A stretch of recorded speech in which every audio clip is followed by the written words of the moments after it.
Hai guys, tak kenal maka tak sayang, tapi kalau udah kenal jangan sampai terlalu sayang ya. Jadi perkenalkan saya Dina Mariana dan anggota kelompok saya Kamila Nur Hafiza, Delvira Damayanti, Dia Leonita, Divisi Mintapik, Etin Simon, dan Evi Trinita. Jangan bengong, disimak ya videonya. Selamat menonton.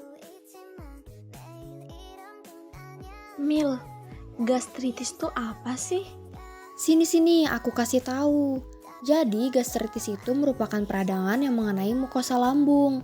Peradangan ini dapat menyebabkan pembengkakan lambung sampai terlepasnya epitel mukosa superficial, yang menjadi penyebab terpentingnya dalam gangguan saluran pencernaan loh.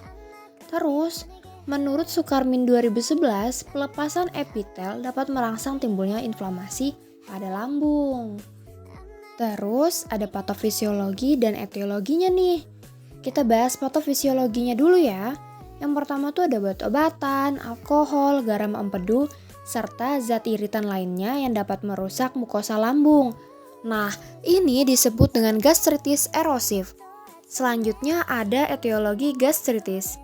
Penyebab utama gastritis adalah bakteri Helicobacter pylori, serta ada virus atau parasit lainnya yang juga menyebabkan gastritis.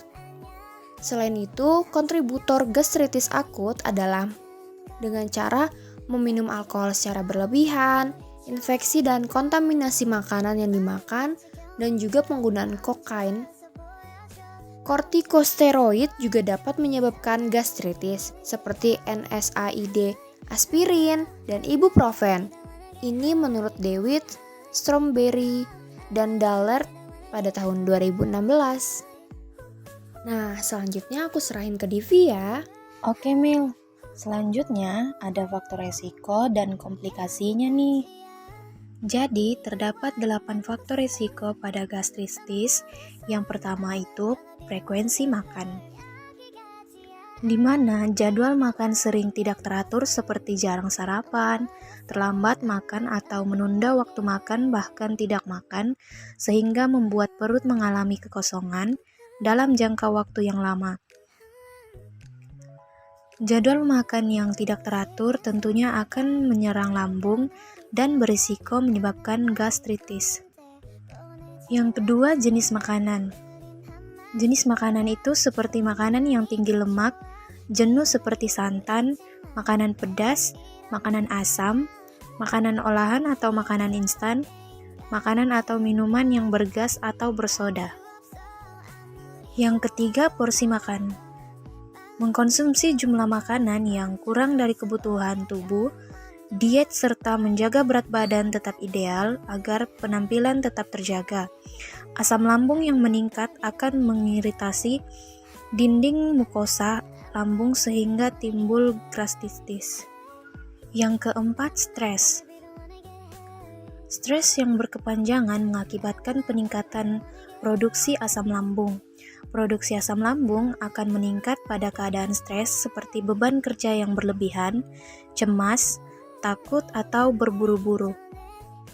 Yang kelima, mengkonsumsi kafein. Kopi atau kafein berpengaruh pada kejadian gastritis. Kandungan kafein yang terkandung dalam kopi menjadi faktor penyebab penyakit gastritis. Yang keenam, merokok.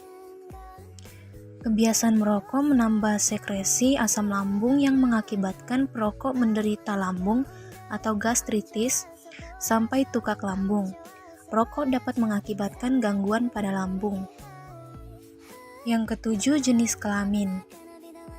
Jenis kelamin berpengaruh terhadap kejadian gastritis, terutama jenis kelamin perempuan. Perempuan berpeluang 6,667 kali terjadi gastritis daripada laki-laki. Dengan kata lain, perempuan lebih beresiko untuk terjadinya gastritis. Perempuan lebih mudah menderita gastritis dibandingkan pria dikarenakan tingkat kejadian stres pada perempuan cenderung lebih tinggi dibanding pada laki-laki. Yang kedelapan atau yang terakhir, usia. Usia merupakan salah satu faktor yang dapat berpengaruh terhadap timbulnya keluhan gastritis. Oke, selanjutnya komplikasi pada gastritis itu terbagi atas dua. Yang pertama itu gastritis akut, di mana komplikasi yang dapat ditimbulkan oleh gastritis akut adalah perdarahan saluran cerna atas bagian atas atau SCBA berupa hematomesis dan melena, dapat berakhir dengan shock hemoragik. Khusus untuk perdarahan SCBA perlu dibedakan dengan tukak peptik. Gambaran klinik yang diperlihatkan hampir sama. Namun pada tukak peptik menyebabkan utamanya adalah Helicobacter pylori sebesar 100%, pada tukak duodenum dan 60 hingga 90% pada tukak lambung. Diagnosis pasti dapat ditegakkan dengan endoskopi. Yang kedua, gastritis kronis. Perdarahan saluran cerna bagian atas, ulkus, veropasi, dan anemia karena gangguan absorpsi vitamin B12. Ih, serem deh. Kamu tahu nggak gejala yang timbul apa aja? Biar aku bisa waspada. Nah, kalau buat itu aku serahin ke Dea ya. Nah, sekarang aku bakal jelasin apa aja sih gejala dan upaya pengendaliannya supaya kita semua bisa waspada. Gejala gastritis adalah anoreksia, mual dan muntah, perasaan perut penuh. Gambaran klinis pada gastritis itu terbagi menjadi dua. Yang pertama ada gastritis akut. Gambaran klinisnya meliputi dapat terjadi ulserasi diagnostik dan dapat menimbulkan hemoragik. Yang kedua, rasa tidak nyaman pada abdomen dengan sakit kepala, kelesuan, mual, dan anoreksia, disertai muntah dan cegukan. Yang ketiga, dapat terjadi kolik dan diare jika makanan yang mengiritasi tidak dimuntahkan. Yang kedua itu ada gastritis kronis. Pada gastritis kronis terjadi anoreksia atau nafsu makan menurun, nyeri ulu hati setelah makan, kembung, rasa asam di mulut, atau mual dan muntah. Agar kita terhindar dari penyakit gastritis, sebaiknya kita mengontrol semua faktor risiko yang menyebabkan terjadinya gastritis dengan melakukan tindakan pencegahan seperti yang pertama itu hindari minuman beralkohol karena dapat mengiritasi lambung sehingga terjadi inflamasi. Kemudian yang kedua, hindari merokok karena dapat mengganggu lapisan dinding lambung sehingga lambung lebih mudah mengalami gastritis dan tukak atau ulkus. Dan rokok dapat meningkatkan asam lambung dan memperlambat menyembuhkan luka. Yang ketiga, atasi stres sebaik mungkin.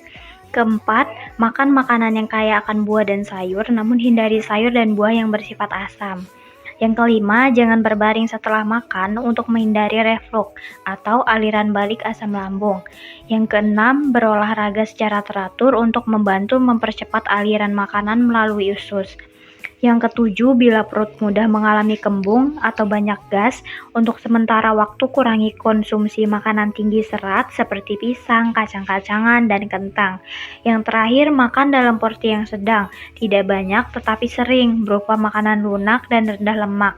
Makanlah secara perlahan dan rileks. Jadi gitu, sekarang kamu ngerti kan terkait gastritis, Vi? Materi yang selanjutnya yaitu kanker serviks. Kanker serviks adalah tumor ganas yang tumbuh di dalam leher rahim atau serviks, bagian terendah dari rahim yang menempel pada puncak vagina. Kanker serviks biasanya menyerang wanita berusia 35-55 tahun. Kanker serviks atau disebut kanker rahim adalah kanker yang terjadi pada serviks uterus, suatu daerah pada organ reproduksi wanita yang merupakan pintu masuk ke area rahim yang terletak antara rahim dengan liang segama atau vagina. Etiologi kanker serviks. Dari aspek agen, kanker serviks diketahui disebabkan oleh virus human papillomavirus subtipe onkogenetik, terutama subtipe 16 dan 18. Faktor resiko atau faktor penyebab lainnya dapat berupa aktivitas seksual pada usia muda, berhubungan seksual dengan multi partner, merokok, mempunyai anak banyak, sosial ekonomi rendah, pemakaian pil KB dengan HPV negatif dan positif, penyakit menular seksual, dan gangguan imunitas. Etiologi pasti kanker serviks tidak dapat dipastikan. Namun, kondisi tertentu dapat berhubungan dengan kejadian penyakit kanker ini, sehingga dapat diduga sebagai faktor resiko. Setelah etiologinya, sekarang kita bahas patofisiologi yuk. Patofisiologi kanker serviks. Penjelasan patofisiologi. Perkembangan kanker serviks dimulai dari neoplasia intraepitel serviks, NIS1, NIS2, NIS3, atau karsinoma in situ, KIS pada lapisan epitel serviks, dan setelah menembus membran basalis akan menjadi karsinoma mikroinvasif dan invasif. Kementerian Kesehatan Republik Indonesia 2016. Sekarang kita bakal bahas faktor risikonya nih. Ada 8 faktor yang menyebabkan kanker serviks.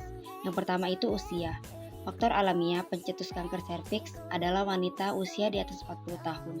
Semakin tua seorang wanita, maka semakin tinggi juga risikonya terkena kanker serviks. Yang kedua itu usia pertama berhubungan seks. Wanita yang memulai hubungan seksual pada usia muda akan meningkatkan risiko terkena kanker serviks. Kondisi ini dikarenakan sel kolmunar serviks lebih peka terhadap metalapsia selama usia dewasa, maka wanita yang berhubungan seksual sebelum usia 18 tahun akan berisiko terkena kanker serviks 5 kali lipat. Yang ketiga, paritas. Paritas merupakan salah satu faktor risiko terjadinya kanker serviks. Dengan besar resiko 4,55 kali untuk terkena kanker serviks pada wanita dengan paritas di atas 3 dibandingkan wanita dengan paritas 3. Yang keempat, multipartner seks. Berganti-ganti pasangan seksual memungkinkan tertularnya penyakit kelamin, salah satunya human papilloma virus. Risiko terkena kanker serviks meningkat 10 kali lipat pada wanita mempunyai teman seksual 6 orang atau lebih dibandingkan wanita yang mempunyai 1 pasangan seksual. Yang kelima, penggunaan pembersih vagina. Penelitian yang dilakukan Doereta pada tahun 2015 menyatakan bahwa cairan pembersih vagina yang beredar di pasaran berisi air dan campuran bahan seperti cuka, baking soda, ataupun iodium yang biasanya langsung digunakan wanita ke dalam vagina melalui tube. Sesuai dengan teori Sukaca tahun 2009, bahwa penggunaan antiseptik merupakan salah satu faktor risiko untuk terkena kanker serviks. Yang keenam, pemakaian alat kontrasepsi oral.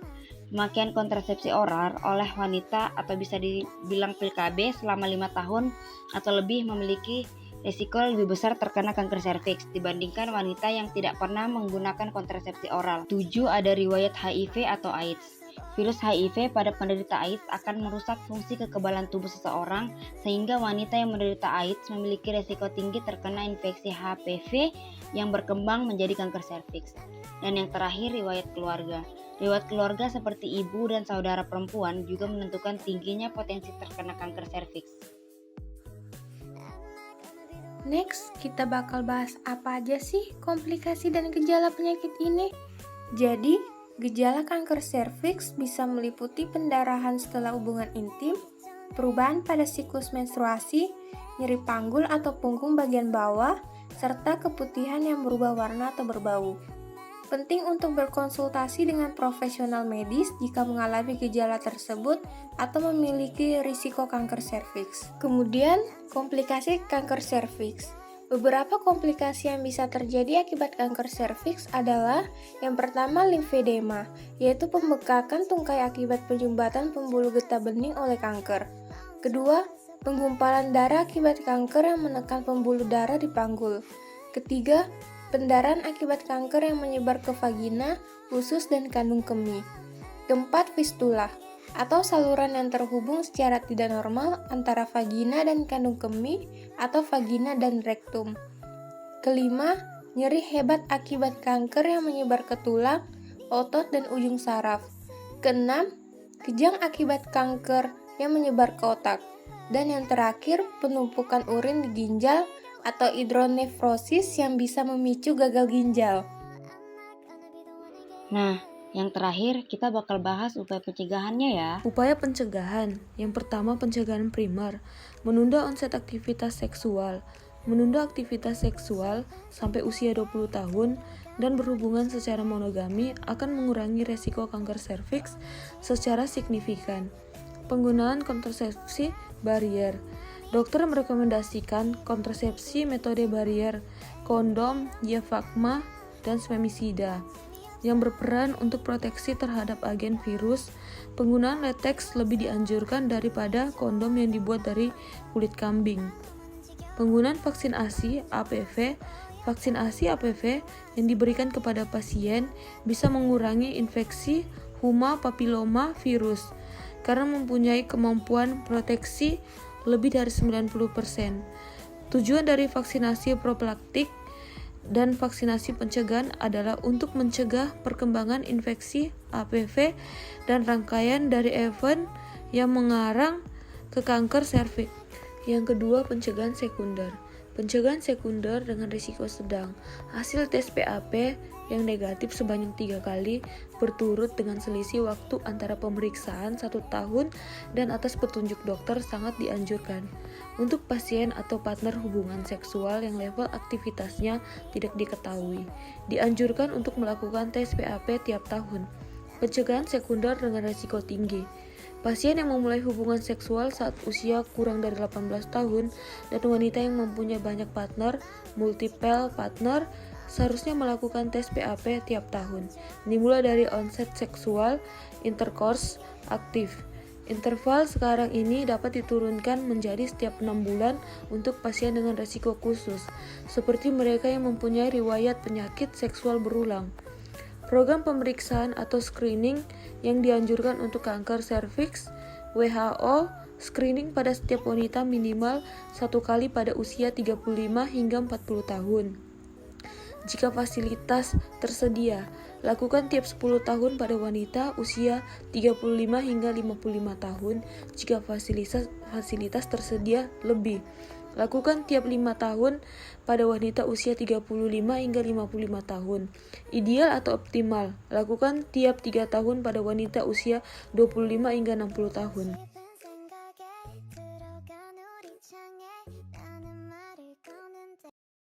Tahu nggak sih sakit emah yang biasa kita dengar atau alami sehari-hari di dunia medis disebut dengan istilah dispepsia? Yang ternyata bukan suatu penyakit loh, tapi cuma suatu gejala yang menandakan ada penyakit di saluran cerna bagian atas. Apa ya kira-kira penyebab sakit emah? Ini kata dokter.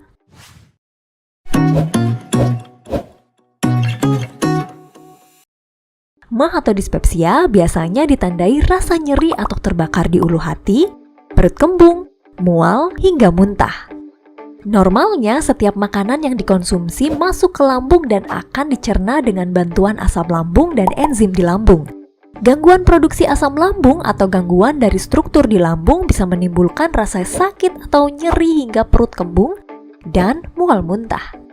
Munculnya gejala dispepsia bisa disebabkan oleh sejumlah kondisi, misalnya radang mukosa lambung atau gastritis, terutama oleh infeksi bakteri H. pylori, luka di lambung atau tukak lambung, asam lambung naik atau reflux ke esofagus karena otot sfinkter di esofagus yang mengalami gangguan, kanker lambung, atau karena faktor dari luar tubuh seperti kebiasaan merokok, minum alkohol, konsumsi obat antiinflamasi non-steroid, dan faktor diet atau pola makan, serta faktor psikologis seperti stres ataupun gangguan cemas. Pengobatan untuk dispepsia tergantung pada penyebab dan tingkat keparahan gejala. Ada beberapa hal yang bisa kamu lakukan untuk mencegah dispepsia. Hindari makanan berlemak, pedas, dan asam. Hindari mengkonsumsi minuman beralkohol dan minuman tinggi kafein seperti kopi atau minuman bersoda. Kurangi konsumsi teh dan coklat. Jangan sampai terlambat makan. Jangan makan dalam porsi yang berlebihan. Jangan biarkan lambung kosong. Makan sedikit-sedikit dengan jenjang waktu yang sering. Jangan langsung tidur setelah makan. Istirahat yang cukup. Berolahraga secara teratur dan berhenti merokok. Jika gejala emah atau dispepsia dirasakan semakin parah dan mengganggu, segera hubungi dokter untuk pemeriksaan dan pengobatan lebih lanjut. Ini kata dokter tentang sakit emah. Terima kasih sudah menyaksikan video ini. Dukung terus channel Ini Kata Dokter dengan like, share, dan subscribe. See you on the next video.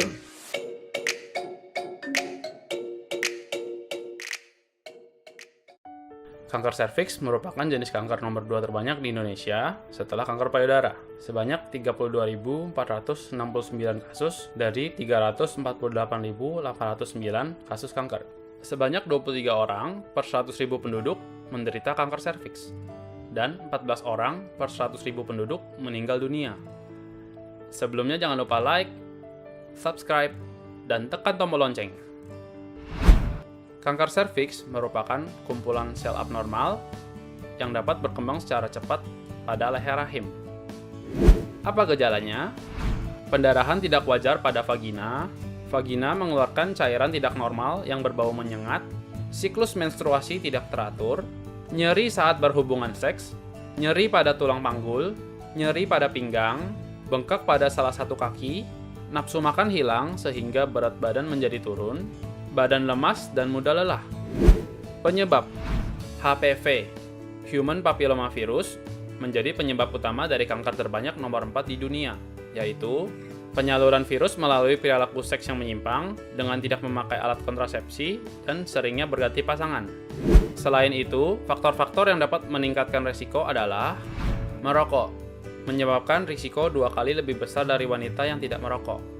Kurangnya konsumsi buah dan sayur, obesitas, berat badan berlebihan, hamil di bawah umur 17 tahun, sudah beberapa kali hamil dan melahirkan, konsumsi pil KB jangka panjang di atas 5 tahun, faktor keturunan, usia di atas 40 tahun. Proses pemeriksaan, tes pap smear, alat yang menyerupai cocor bebek, dan merupakan pemeriksaan paling dasar. Koloskopi, menggunakan mikroskop kecil. Biopsi, pengambilan sampel untuk dianalisa. Tes penentuan stadium kanker. Pemeriksaan rahim, vagina, rektum, dan kandung kemih. Tes darah. Pemindaian dengan menggunakan CT scan, MRI, X-ray, PET scan. Pengobatan. Operasi, radioterapi, kemoterapi. Efek samping dari pengobatan seperti mengalami menopause dini, penyempitan pada vagina, limfedema, pembengkakan pada kaki, karena penyumbatan pembuluh getah bening. Pencegahan, vaksin HPV, terutama untuk usia di bawah 26 tahun. Gaya hidup sehat, terutama menghindari infeksi HPV dengan tidak melakukan perilaku seks menyimpang. Kanker serviks, bila ditemukan lebih dini dan segera ditangani, maka persentase kesembuhan akan menjadi lebih tinggi. Jadi, apabila Anda merasa adanya ketidakwajaran, harus segera konsultasikan diri ke dokter. Ingin mengerti penyakit lain? Silahkan komen di bawah ini. Halo semuanya! Khusus kirim uang ke Indonesia pakai aplikasi Hello Index, biaya kirim hanya 150 NT saja loh. Proses cepat, aman,